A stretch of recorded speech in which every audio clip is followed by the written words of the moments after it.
네, 기도하고 오늘 모임 시작하도록 하겠습니다. 같이 기도하시겠습니다.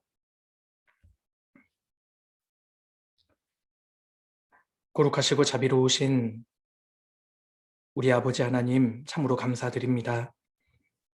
저희를 구원해 주시고 또 주님의 귀한 자녀로 삼아 주시며 감당할 수 없는 은혜를 베풀어 주심을 감사드립니다. 저희를 끝까지 버려두지 아니시고 늘 함께 하시고 주의 몸된 교회 가운데에서 능력의 말씀과 또 성령을 공급받을 수 있게 해주시는 것 감사드립니다. 역사의 마지막 때를 살고 있습니다. 주님 오시는 날 저희 모두 부끄럽지 않은 모습으로 설 수 있도록 도와주시고 주님이 기뻐하시는 일을 행하다가 주님 얼굴을 배울 수 있도록 인도해 주옵소서. 우리 문서선교부 형제 자매님들, 유신의 건강이 편치 않으신 분들 주께서 일일이 붙들어 회복해 주시고 또 신앙의 어려움 가운데 갈등 가운데 있는 분들 또한 있다면 주께서 변치 않는 사랑으로 붙들어 일으켜 세워주시기를 간절히 기도드립니다. 오늘 문서선교부 또 전체 모임을 시작하는 시간입니다. 모임의 시종도 오직 주께 부탁을 드립니다. 저희를 통해서 더 많은 사람들이 구원을 받고 주의 뜻이 나타나기를 또 간절히 기도드립니다. 저희를 언제나 사랑하시는 예수님 이름으로 기도드렸습니다. 아멘. 예, 우리 성경 같이 찾겠습니다. 사무엘하 19장입니다. 사무엘하 19장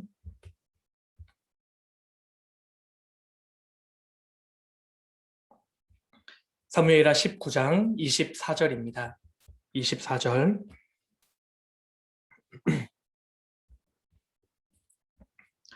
네, 24절부터 제가 읽겠습니다. 사울의 손자 무비보셋이 내려와서 왕을 맞으니 저는 왕이 떠난 날부터 평안히 돌아오는 날까지 그 발을 맵시내지 아니하며 그 수염을 깎지 아니하며 옷을 빨지 아니하였더라.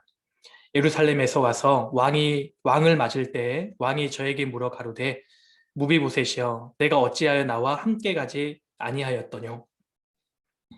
대답하되 내 주 왕이여 왕의 종 나는 절뚝발이이므로 내 나귀의 안장을 지워 타고 왕과 함께 가려 하였더니 나의 종이 나를 속이고 종 나를 내 주 왕께 참소하였나이다. 내 주 왕께서는 하나님의 사자와 같으시니 왕의 처분대로 하옵소서. 예, 됐습니다.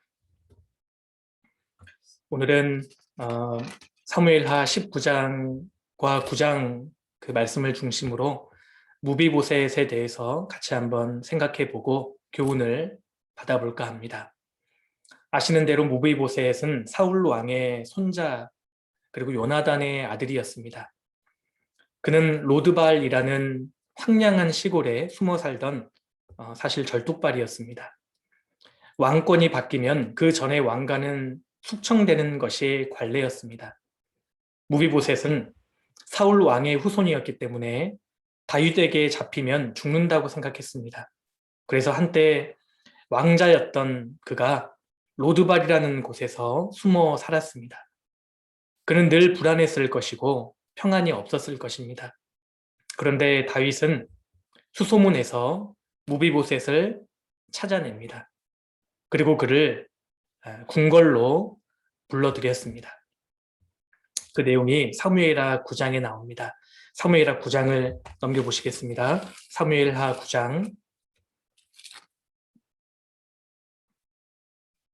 사무엘하 9장 3절입니다. 왕이 가로되 사울의 집에 남은 사람이 없느냐 내가 그 사람에게 하나님의 은총을 베풀고자 하노라. 시바가 왕께 고하되 요나단의 아들 하나가 있는데 절뚝발이니이다. 왕이 저에게 묻되 그가 어디 있느냐 시바가 왕에게 고하되 로드발 암미엘의 아들 마길의 집에 있나이다. 여기 다윗 왕이 사울의 집에 남은 사람이 없느냐 그렇게 물었는데 그 요나단의 아들 하나가 있는데 절뚝발이니이다. 무비보셋은 몰락한 왕가 사울 집안에서 태어났습니다. 사울은 하나님을 사실은 대적하고 다윗을 죽이려고까지 했던 사람입니다. 무비보셋은 패망한 왕조의 후손, 그리고 심지어 다윗에게는 원수의 손자이기 때문에 죽어야 마땅한 운명이었습니다. 마찬가지로 우리는 아담의 후손으로 태어나서 죄 가운데에서 살다가 사실 하나님의 저주를 받아야만 했던 사람들이었습니다. 우리는 허물과 죄로 죽은 자로서 마귀의 권세를 따라 살았지 않습니까? 그리고 심지어 무비보셋은 두 발이 다 절름발이었습니다. 13절에 무비보셋이 항상 왕의 상에서 먹으므로 예루살렘에 거하니라. 그는 두 발이 다 절뚝이더라. 한 발뿐만 아니라 두 발 모두 절름발이었습니다. 사실 우리도 구원받기 전에는 죄로 말미암아 영적인 절뚝발이라고 할 수 있습니다. 우리는 온전히 걸을 수도 없었고 하나님의 말씀을 전혀 행할 수도 없었습니다. 그리고 스스로 하나님 앞에 결코 나아갈 수도 없는 그런 존재였습니다. 사실 우리는 철저히 무능했습니다. 그리고 이 무비보셋은 로두발에서 살고 있었죠. 4절입니다. 왕이 저에게 묻되 그가 어디 있느냐? 시바가 왕에게 고하되 로드발 암미엘의 아들 마길의 집에 있나이다. 로드발이라는 지역에서 무비보셋은 살고 있었습니다. 이 로드발이라는 그 의미는 목초지가 없다, 초장이 없다라는 의미를 갖고 있습니다. 그래서 아주 척박한 황무지를 뜻합니다. 이 무비보셋은 베냐민 지파에게 준 기업에서 살지 못하고 요단 동편으로 가서 로드발에서 살고 있었습니다. 아마 다윗을 두려워해서 은둔 생활을 하고 있었던 것 같습니다. 우리 역시 마찬가지였습니다. 우리는 소망이 없는 로드발이라는 이 세상에서 하나님을 두려워해서 숨어 살았습니다. 사실 로드발에 있던 무비보셋의 모습은 우리 각자의 모습이었다고 할 수 있습니다. 몰락한 왕가에서 태어나서 그것도 두 발 다 저는 절뚝발이, 그리고 로드발에서 소망이 없는 그곳에서 숨어 살던 비참한 운명이 무비보셋이었습니다. 그런데 그 비참한 그에게 어떠한 은혜가 주어지는지 5절부터 나옵니다. 5절, 다윗 왕이 사람을 보내어 로드발 암미엘의 아들 마길의 집에서 저를 데려오니 사울의 손자 요나단의 아들 무비보셋이 다윗에게 나와서 엎드려 절하매 다윗이 가로되 무비보셋이여 하니 대답하되 주의 종이 여기 있나이다. 이 5절을 보면 다윗 왕이 사람을 보내어서 무비보셋을 찾기 시작합니다. 이것이 은혜입니다. 우리가 먼저 하나님을 사랑하는 것이 아니라 하나님이 먼저 우리를 사랑해 주셨습니다. 죄인은 스스로 하나님을 찾을 수 없습니다. 그런데 먼저 하나님이 죄인을 찾아오신 겁니다. 아담아, 내가 어디 있느냐? 라고 부르시는 하나님의 모습이라고 할 수 있습니다. 로드발이라는 황량한 세상에서 불안과 두려움, 열등감 속에서 하나님과 원수가 되어 있는 비참한 인생을 하나님께서 먼저 찾아오신 겁니다. 그리고 7절에요. 다윗이 가로되 무서워 말라. 내가 반드시 내 아비 요나단을 인하여 내게 은총을 베풀리라. 내가 내 조부 사울의 밭을 다 내게 도로 주겠고 또 너는 항상 내 상에서 먹을지니라. 다윗은 두려워하고 있는 무비보셋에게 두려워 말라, 무서워 말라 그렇게 말씀하시고 은혜를 베풀었는데 무비보셋에게 은혜를 베푼 이유는 무비보셋의 행실이 훌륭하기 때문이 아니었습니다. 내가 반드시 내 아비 요나단을 인하여 내게 은총을 베풀리라. 다윗이 요나단과 맺은 언약 때문이었습니다. 이것이 우리에게 큰 교훈을 줍니다. 우리도 나 자신의 공로로 구원을 받은 것이 절대 아닙니다. 내가 주님 앞에 내세울 만한 어떠한 공적이 있었기 때문에 하나님께서 나를 받아주신 것이 아닙니다. 오직 그리스도의 공로를 인하여 하나님께서 우리에게 은혜를 베풀어 주셨습니다. 요나단을 인하여, 그리스도를 인하여, 유월절 어린 양의 피로 인하여 이스라엘 백성들에게 은혜가 임했던 것처럼 십자가에서 맺어진 그리스도의 언약으로 하나님께서 우리에게 은혜를 베풀어 주셨습니다. 그리스도께서 달리신 십자가에서 흘리신 그 피로 인해서 하나님께서는 우리에게 내리셔야만 했던 저주와 심판을 거두셨습니다. 내가 반드시 내 아비 요나단을 인하여 내게 은총을 베풀리라. 사실 이 말씀은 우리에게 주신 선언입니다. 내가 반드시 예수 그리스도를 인하여 내게 은총을 베풀리라. 우리가 은혜를 받았고 또 지금도 받고 있는 근거는 주 예수 그리스도의 희생입니다. 그 일방적인 언약 때문에 우리가 은혜를 받은 것입니다. 요나단을 인하여, 언약 때문이었습니다. 그리스도를 인하여. 그리고 7절에 중반절에 내가 내 조부 사울의 밭을 다 내게 도로 주겠고 또 너는 항상 내 상에서 먹을지니라. 다윗은 무비보셋의 재산과 신분을 완전히 다 회복시켜 주었습니다. 그는 잃어버린 재산과 잃어버린 왕자의 신분을 도로 찾았지 않습니까? 그는 더 이상 황량한 로드발에서 살 필요가 없고 날마다 왕의 식탁에서 먹게 되었습니다. 가련한 절뚝발이를 무조건적으로 왕의 식탁에 앉혀놓은 것입니다. 다윗은요, 두 발이 다 절뚝발이었지만 이 무비보셋을 전혀 부끄러워하지 않았습니다. 이것이 우리 모습입니다. 아담이 범죄함으로 빼앗긴 모든 권세를 예수님께서 십자가에서 승리하셔서 우리에게 다시 돌려주셨습니다. 우리가 잃어버렸던 권세와 영광을 되찾아 우리에게 돌려주셨고 심지어 하나님의 아들이라는 놀라운 신분을 우리에게 주신 겁니다. 하나님이 아들과 같이 너희를 대우하시나니 우리는 그 그리스도의 은혜로 하나님의 아들로 대접받고 있습니다. 그리고 주님은 우리가 지금 여전히 절더라도 부끄러워하지 않으십니다. 아무런 조건 없이 베풀어지는 이 은혜를 보십시오. 이것이 은혜입니다. 사무엘하 9장은 은혜의 진수를 보여줍니다. 은혜의 본질, 성경에서 말씀하시는 은혜의 진수를 보기 위해서는 사무엘하 9장을 보면 됩니다. 다윗은 무비보셋에게 엄청난 은혜를 베풀었습니다. 죽어야 할 그를 용서해 주었고 로드발에서 왕의 궁전으로 돌아오게 했고 잃어버린 모든 재산을 되찾아 주었고 왕의 가족으로 삼아서 왕의 식탁에서 먹게 했고 다윗의 왕자 중에 한 사람처럼 대우를 받게 해 주었습니다.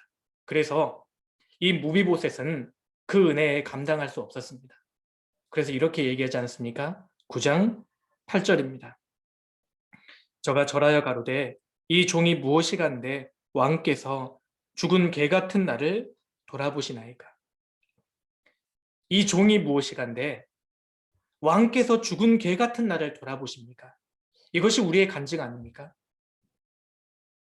하나님께서 나를 마땅히 죽어야 할 나를 용서해 주셨고 세상이라는 로드발에서 하나님의 나라로 돌아오게 해주셨고 내가 잃어버렸던 모든 영광을 되찾아 주셨고 심지어 하나님의 가족으로 삼아서 주님의 몸된 교회에 앉아서 말씀과 성령을 먹게 하시고 하나님의 아들 중 한 사람으로 대우해 주십니다. 그래서 우리도 주님께 이렇게 고백합니다. 도대체 이 사람이 무엇이간데 주님께서 죽은 개 같은 나를 돌아봐 주셨습니까?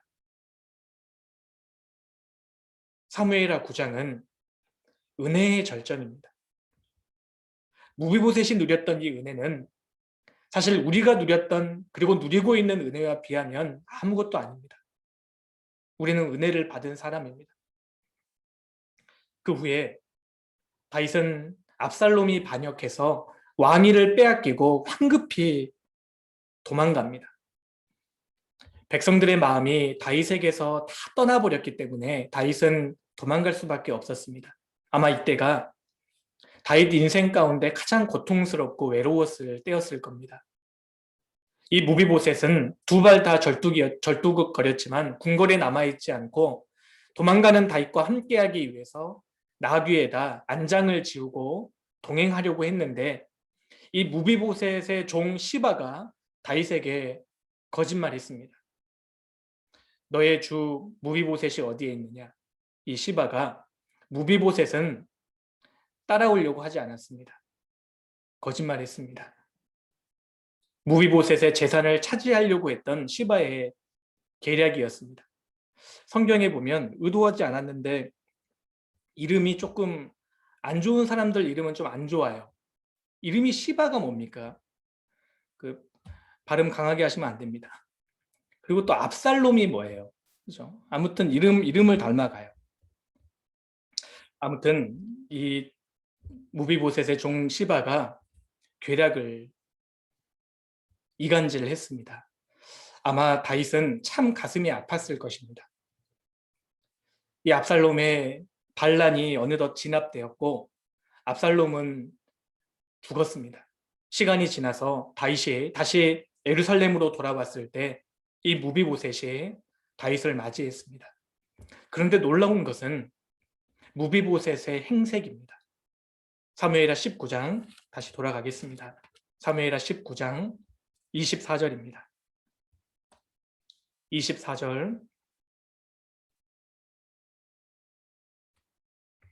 사울의 손자 무비보셋이 내려와서 왕을 맞으니 저는 왕이 떠난 날부터 평안히 돌아오는 날까지 그 발을 맵시 내지 아니하며 그 수염을 깎지 아니하며 옷을 빨지 아니하였더라.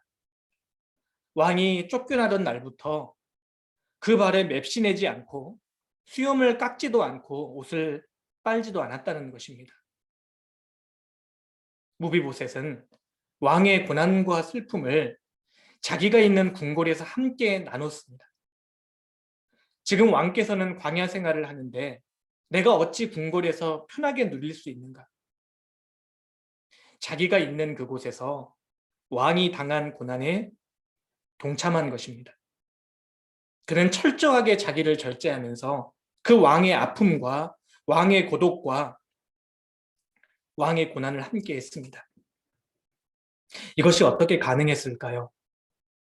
사실 그 이유는 간단합니다. 무비보셋은 은혜를 아는 사람이었습니다. 은혜를 아는 사람만이 이 왕의 고난에 동참할 수 있습니다.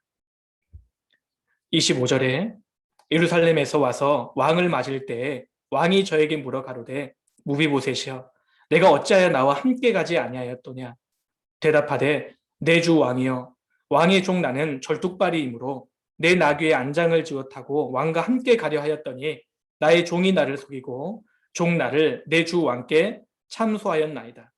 내 주 왕께서는 하나님의 사자와 같으시니 왕의 처분대로 하옵소서. 다윗이 물었습니다. 너가 어찌하여 나와 함께 가지 아니하였느냐? 무비보셋은 억울했을 겁니다. 그런데요, 길게 변명하지 않습니다. 자기 억울함이 중요하지 않았던 것입니다. 단지 있는 그대로 사실대로 말하고 왕의 처분대로 하옵소서. 왕이 저를 오해하셔도 왕이 저를 죽이셔도 저는 하나도 억울하지 않습니다. 왜냐하면 지금까지 왕께 받은 은혜만 해도 제가 감당하기 버겁습니다. 28절입니다.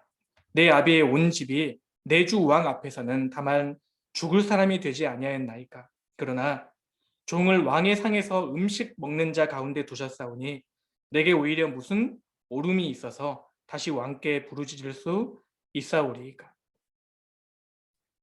내가 주님 앞에서는 죽을 사람 아니었습니까?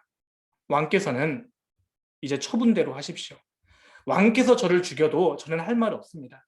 저는 원래 죽을 사람이었습니다. 저는 죽은 개와 같았습니다. 그런데 왕께서는 나를 죽이시지 않으셨고 왕자로 삼아주셨고 왕의 식탁에서 음식을 먹게 해주셨습니다. 그러니 제가 지금 죽어도 할 말 없습니다. 무비보셋은 알았습니다. 나는 죽을 사람이었는데 내가 왕께 감당할 수 없는 은혜를 입었습니다. 그래서 억울했지만 참았습니다. 그리고 그 왕의 고난에 기꺼이 동참했던 겁니다. 다윗이 이 무비보셋의 모습을 보고 얼마나 감동했겠습니까? 아마 다윗은 울었을 겁니다. 우리 모두는 죽을 사람이었습니다. 버림받고 심판을 받아야 마땅한 사람들이었습니다. 그런데 우리가 순전히 그리스도의 공로로 만군의 왕이신 하나님의 아들이 되어서 지금도 왕의 식탁에서 생명의 말씀을 공급받고 성령을 마시고 기쁨과 평안을 누리며 살고 있습니다. 사실 돌이켜보면 우리는 너무나 많은 것을 받았습니다. 우리가 받은 은혜는 감당하기 버거운 은혜입니다. 주님께서 이 순간 나의 모든 것을 가져가셔도 이미 받은 것이 너무 많습니다. 사실 그리스도인들은 이 사실을 알아요. 사실 내게는 아무것도 부족하지 않다. 내 주 왕 앞에서는 다만 죽을 사람이 되지 아니하였었나이까. 무비보셋은 은혜를 아는 사람이었기 때문에 비록 궁궐에 남았지만 평안한 삶을 누릴 수 없었습니다. 그래서 발에 맵시 내지 않고 수염도 깎지 않고 옷을 빨지 않았습니다. 내가 왕의 고난에 이렇게라도 참여하겠다. 우리는 어떻습니까? 주님이 버림받으신 이 세상에서 궁궐 생활하지 말아야 합니다. 이 세상에 나의 왕 되신 주님을 버렸고 주님을 못 박았습니다. 그런데 우리가 이 세상을 사모한다면 그것은 은혜를 잃어버린 배은망덕한 모습이라고 생각합니다. 주님이 다시 오시기만을 고대하는 우리는, 주님의 재림을 고대하는 우리는 마음으로 생활로 주님의 고난에 동참해야 합니다. 주님이 가신 그 고난의 길을 이제 나도 가야 합니다. 사실 그것이 더 큰 은혜입니다. 우리가 이미 받은 은혜보다 더 큰 최고의 은혜가 있습니다. 그것은 주님의 고난에 동참하는 것입니다. 골로새서 1장을 찾겠습니다. 골로새서 1장입니다.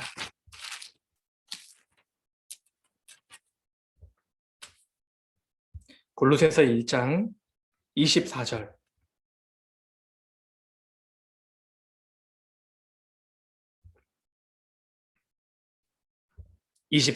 한 구절을 같이 읽겠습니다.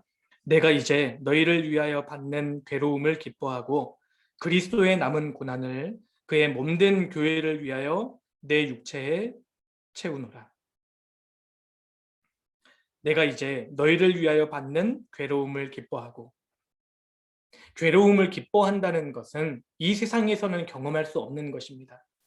괴로움을 기뻐하는 사람이 어디 있겠습니까? 그러나 사도 바울은 괴로움을 기뻐했습니다. 왜냐하면 이미 받은 은혜가 있기 때문입니다. 주님께 받은 은혜가 너무나 크기 때문에 그 주님의 은혜를 전하기 위해서 받는 고난을 기뻐했다는 것입니다.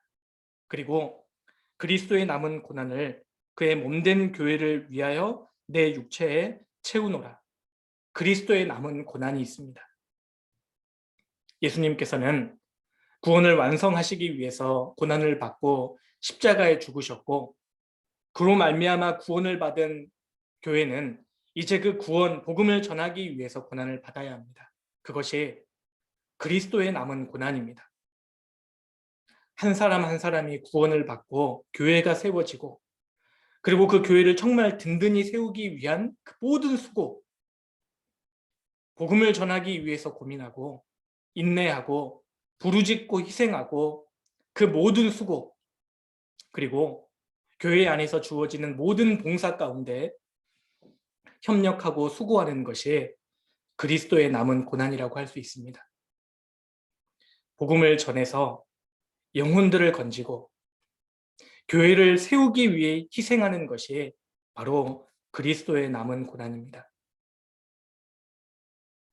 갈라디아서 6장으로 찾아보시겠습니다. 갈라디아서 6장입니다.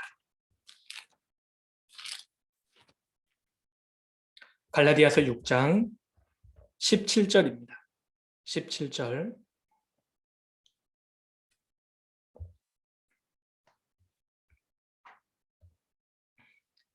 한 구절을 우리 같이 또 읽겠습니다. 이후로는 누구든지 나를 괴롭게 말라. 내가 내 몸에 예수의 흔적을 가졌노라.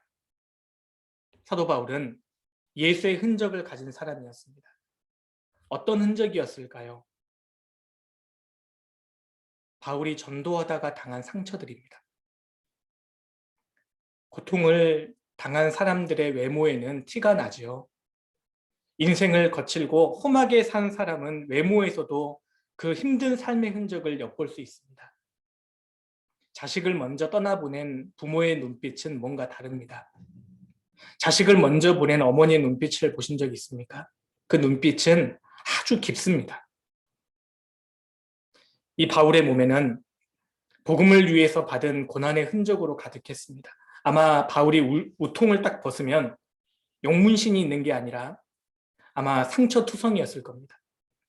이 상처는 루스드라에서 맞은 상처고, 이 상처는 에베소 폭동 중에 당한 상처고, 이것은 착고에 당한 상처고, 바울의 온몸은 복음을 위해서 당한 고난으로 가득 차 있었습니다. 그래서 바울이 누구든지 나를 괴롭게 말라. 갈라디아 교회를 공격했던 율법주의 거짓 교사들은 이성적인 말만 가지고 있었지만 고난받았던 흔적은 갖지 못했습니다. 반면 바울은 복음을 전하면서 자기의 생명과 안전을 전혀 고려하지 않았습니다. 평안함을 추구하는 사람에게는 그런 흔적을 전혀 찾을 수 없습니다. 사도 바울의 흔적은 율법주의 거짓 교사들을 아주 부끄럽게 만들었을 겁니다. 누구든지 나를 괴롭게 말라. 내가 내 몸에 예수의 흔적을 가졌노라. 우리의 마음과 우리의 외모 속에서도 복음을 위해 당한 고난의 흔적이 있다면 얼마나 좋을까요? 그리스도인이라면 그리스도인다운 외모를 가져야 합니다. 사도 바울은 유대 거짓 교사들을 부끄럽게 할 만한 외모를 가졌습니다.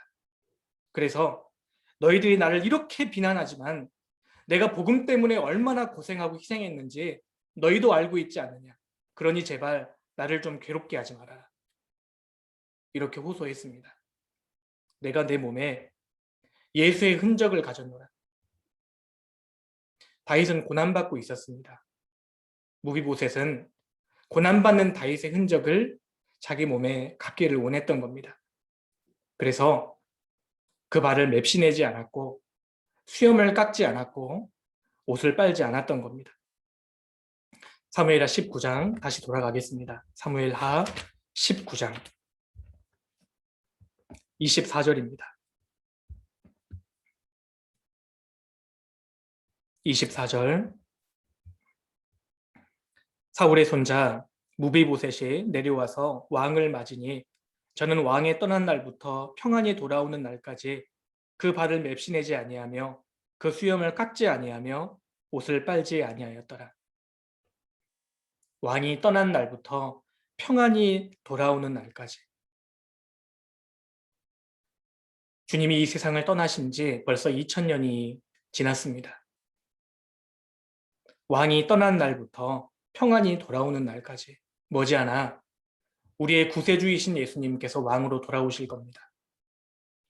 가시면류관을 쓰심으로 우리에게 은혜를 베풀어 주신 주님께서 이제 영광의 면류관을 쓰고 돌아오실 때가 얼마 남지 않았습니다. 주님은 이 세상에서 너무 큰 고통과 수고를 당하셨습니다. 그리고 지금도 이 세상에서 가장 멸시를 받고 계신 분이 있다면 우리 주님이십니다. 가장 영광스러운 만왕의 왕이 세상에서 멸시를 받고 계십니다. 구원받지 않은 내 가족에게, 내 주변 사람들에 의해서 주님의 이름이 가장 더럽힘을 받고 있습니다. 그런데 이 세상을 사는 우리가 어떻게 칭찬과 영광을 받을 수 있겠습니까? 그 고난에 참회함을 알려하여 그의 죽으심을 본받아, 그의 죽으심을 본받아 그리스도의 고난에 우리가 참회하고 그 죽으심을 본받아 우리도 같이 죽어야 합니다. 그리고 우리도 그리스도의 흔적을 가져야 한다고 생각합니다. 그런 모습으로 주님 앞에 설 때에 주님은 우리의 모습을 보시고 잘하였도다, 착하고 충성된 종아 라고 감동하실 거라고 생각합니다. 이제 우리 차례입니다. 무비보셋이 그러했던 것처럼 우리도 무비보셋이 되어야 합니다. 그래서 이 사무엘하 9장 그리고 19장은 마지막 때를 살고 있는 주님의 다시 오시는 날을 고대하는 성도들에게 너무나 필요한 자세를 교훈해 준다고 생각합니다. 예. 말씀 여기까지 드리겠습니다.